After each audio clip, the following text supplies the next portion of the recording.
Hi, today I've got Dan Williams. Dan is our church planter down in Osoyoos. He's been working with a project called Wayside Crossing. And so Dan has graciously joined us via video link. So first of all, what is Wayside Crossing? It is the name of our church plant, and we actually use it has a lot of meanings, but Wayside, this idea being a wayside at a crossing. There literally is a crossing over the lake. The lake is bisected by a bridge, and not long after the bridge going south, you're in the United States. It's a lake that crosses over the international border. A lot of crossings, a lot of border stuff. A lot of travel, a lot of journey themes in the Osoyoos area. So Wayside Crossing, perfect name. And we're trying to be that rest point, the kind of place where people can come in on their journey, their spiritual journey, and dig deep on what that's all about and how Jesus can intersect with that. So what is Wayside Crossing up to these days? And by the way, we started in COVID. The official start was April 3rd, 2020. Yeah. So you get the picture. We were fully in it, fully in the pandemic, and that was daunting, but not that daunting because we always wanted to do innovative things. It just required us to be even more innovative.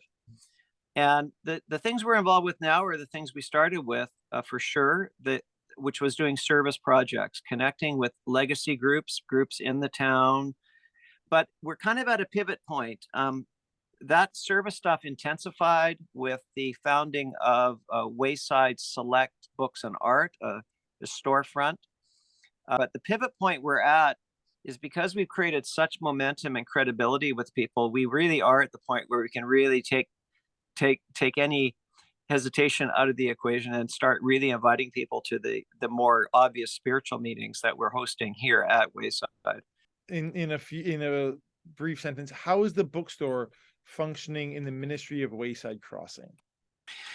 Yeah, so it wasn't the first thing we did, as I mentioned.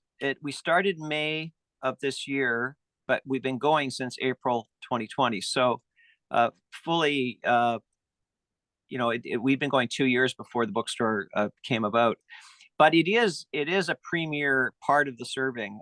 First of all, there was no bookstore in town, and so people are loving that we have one.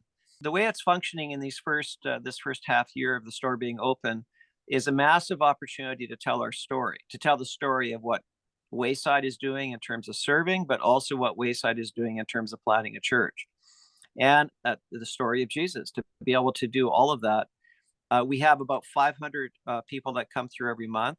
That's going on, and we're raising funds by selling the books. If we get more income than our expenses in any particular month, that money's being reinvested in our service projects in the town, and that's known to people. They like the causes that we're involved with, and therefore they're donating hundreds and hundreds of books a month to the cause of Wayside. How can we be involved in supporting Wayside Crossing? Well, thanks. It's expensive to do a store that's going to be successful, even though our main product is coming in on a donation basis. We're not covering things like buying new shelves with that. If we did that, then we'd have nothing left over to pour back into blessing the town. So we do need support for, you might say, the infrastructure of this pretty big project, which has all these multi-purposes. We get a church meeting space and a team meeting space out of it. We get a prayer space out of it. We get an outreach space out of it. Without this space and some financial support to keep the space going and improving, it would be difficult to do that just by selling $5, books at $5. We need that, and another big part about the finance side is, projects always attract funding, but the bigger part of the project is, I'm me here as a staff person, the planting staff, and a variety of expenses related to actually just Wayside Crossing. And of course, we're increasing our core giving from people involved here with Wayside, and that is growing, and we're grateful for that. But it's slowly growing. I mentioned books, and yes, think about books. here's the best thing I can say about books. If you have books, we really are trying to guide you towards, I suppose, the general books on your shelf. And if it's a book that you would consider rebuying if you donated it to the store, now you know you're in the right zone. A newer book, an interesting book, a book in good shape.